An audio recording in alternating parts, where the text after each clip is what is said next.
office Atiku opened when he was vice president. We had one office Atiku opened when he was vice president in Asokoro, with that Nelson Mandela, where we organized meeting 2000 for him, reception 2000 for him with Bugaji. We have a think tank. I don't know if you've ever heard about that office. It's on Nelson Mandela.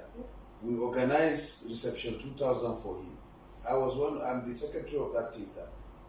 It was an Obasanjo group, but we used it to organize reception 2000 for Atiku to make him president in 2007. But what happened? When the reception 2000 became so successful, every emir, everybody in the north, I was the secretary of that reception 2000.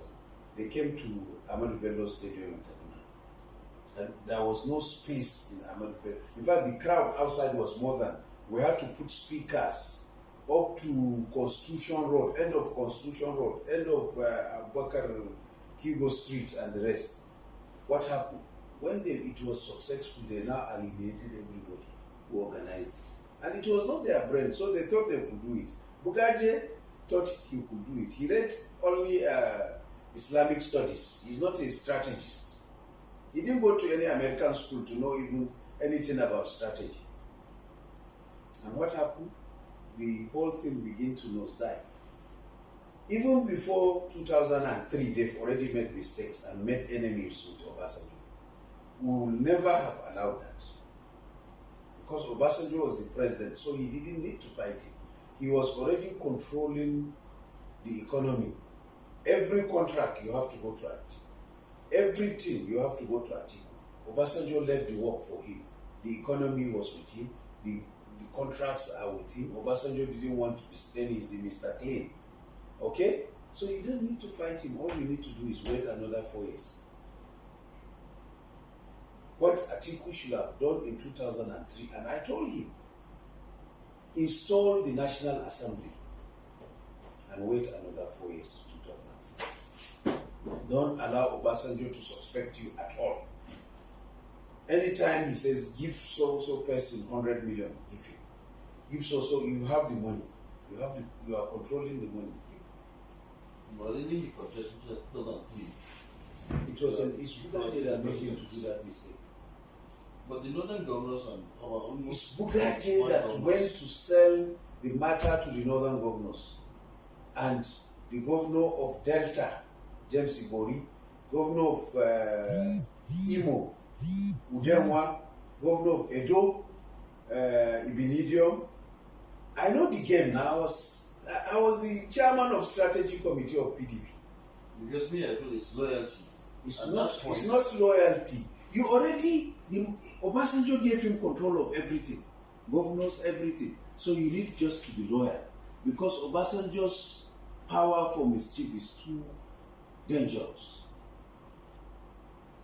So you cannot afford to fight him, and he's still Mr. President. So even if you got the ticket for PDP in 2003, you still need to run an election with a president that will be against you, because he's still on the seat until the election is conducted. And the powers of the president is too enormous for you to mess with him. So if Atiku had just lay cool, consolidate, get the resources, get the power, install a national assembly. Do you know at that time, before the 2003 election, Atiku could install all the senators in Nigeria and all the House of Rep members? Are you aware of that? Yes, he had that much power. He had that time. That he could do it. So he didn't need to fight Obasanjo. Obasanjo will have only 4 years to work and go. But Obasanjo didn't want to have 4 years. No. Atiku made the mistake of putting up a team to challenge Obasanjo in 2003 primaries.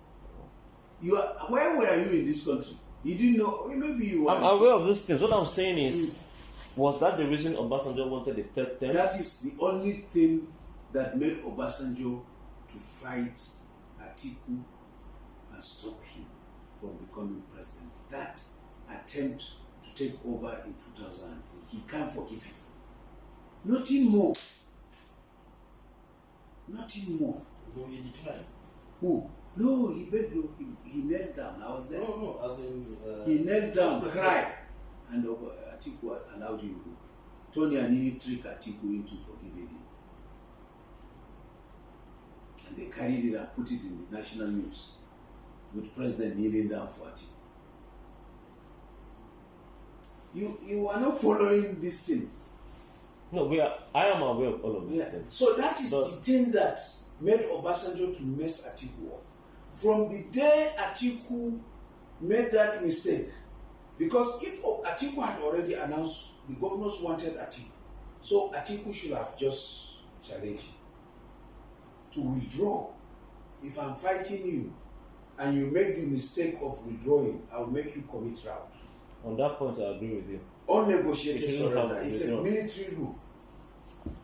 It was a big mistake because he's already announced in his house that he's running. And immediately, within 1 hour, Obasanjo got it. They had a meeting like we're having with all the governors. Obasanjo did not know. Atiku called Tony Anini to the meeting. You know, people were accusing Otumba Fashewe of leaking it to Obasanjo. It was Tony Anini of blessed memory. So he came to the meeting. Immediately he left Atiku's house and went to Obasanjo's house. They've just done a coup against you. What? Let's go. And they went.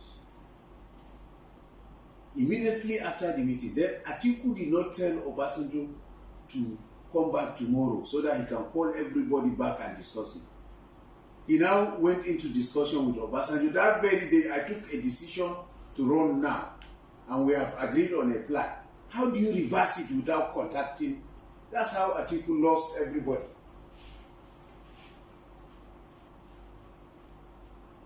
Then Obasanjo went after all the southern governors. He couldn't fight the northern governors. So he started withholding their money. You know, Bola Tinubu was also in that meeting. He withheld Bola Tinubu's money, withheld Imo's money, withheld anybody who went to that fight.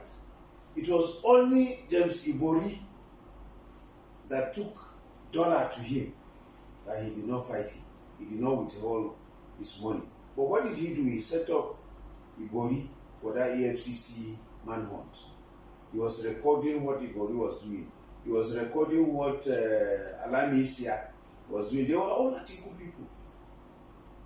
Only Odili was not an Atiku man. This guy, Akwa Ibom, Victor Atta, they were all Atiku. Duke, Atiku. Because Duke wanted to be vice president. So all, they were Atiku people. Obasanjo, after he settled with Atiku, won the election, he cut off their money. He was paying them anything he likes. Every monthly allocation, if you are getting 4 billion, they will calculate your salary and give you exactly the amount. That's why up to today, some states are still owing federal government. They still collect. Maybe Kebi, I don't know if you owed. I don't think Kebi was. He didn't fight any northern government, but he fought all the southern. That was the one singular mistake that made your father. And it was a huge. Well, it's a good lesson in history.